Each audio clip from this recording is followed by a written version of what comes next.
Well, this weekend, CBN News gained access to one of the Israeli communities targeted in the initial attacks from Gaza.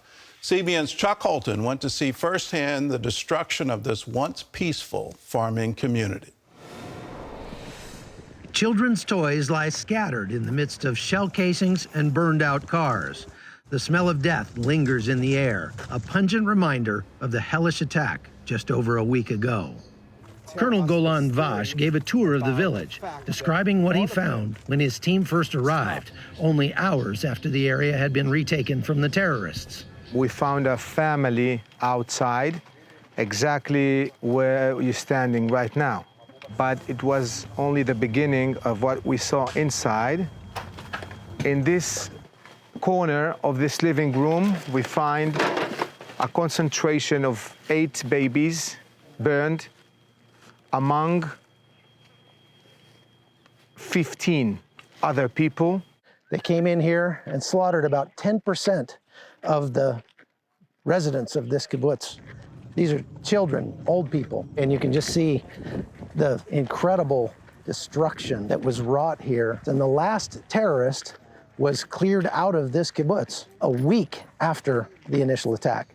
So their plan was to use it as a bargaining chip and to take everyone hostage here.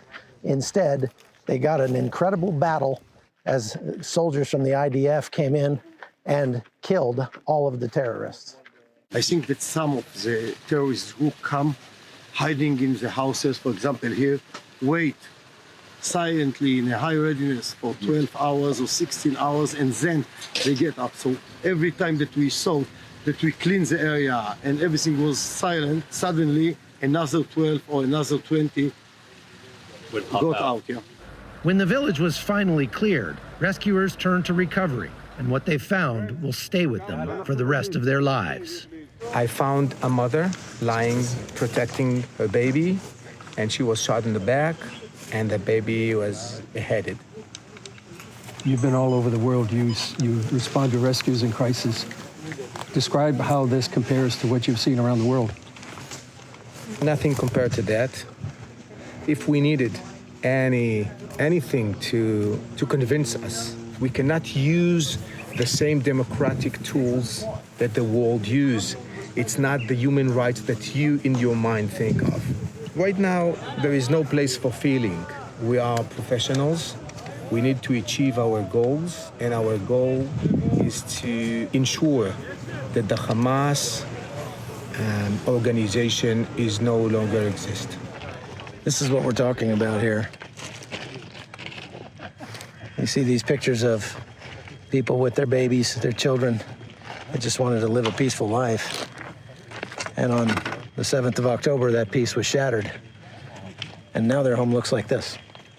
All this region, we must clear from this kind of threat if we want to provide our citizens the security, the protection that we could not give them last Saturday.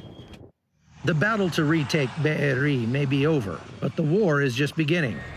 And as these IDF troops marshal their forces within sight of the massacre, every one of them knows exactly what they're fighting for. From southern Israel, I'm Chuck Holton for CBN News.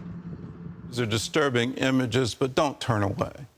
Don't look away from the horror of what occurred and is still occurring. The rockets are still falling in Israel. We can't turn away from this.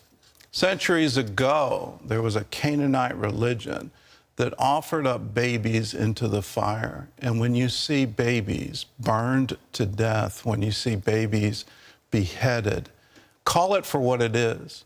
We are looking at the face of evil.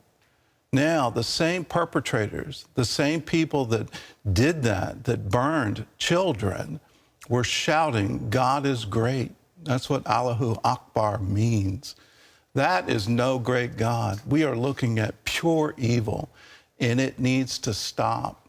Future generations will look at us and say, what did you do? When you were faced with that kind of evil, you had vowed never again. What did you do to stop it? I want to be able to answer them to say, we stood in our generation, and we stood for truth, we stood for life. We come against any culture of death, because that is what this is. We want you to know the truth behind the Jewish and Arab claims to the land of Israel. So we put together a DVD that gives the historical background to the news that you're seeing today. It's called Whose Land Is It? It has answers to questions of whether or not Gaza and the West Bank are occupied territory, while the Palestinian refugee crisis still remains a problem here more than 70 years after 1948. You can get a DVD copy or streaming instant access for Whose Land Is It? And it's for a gift of any dollar amount. All you have to do is go to cbn.com/whoseland or call us 1-800-700-7000.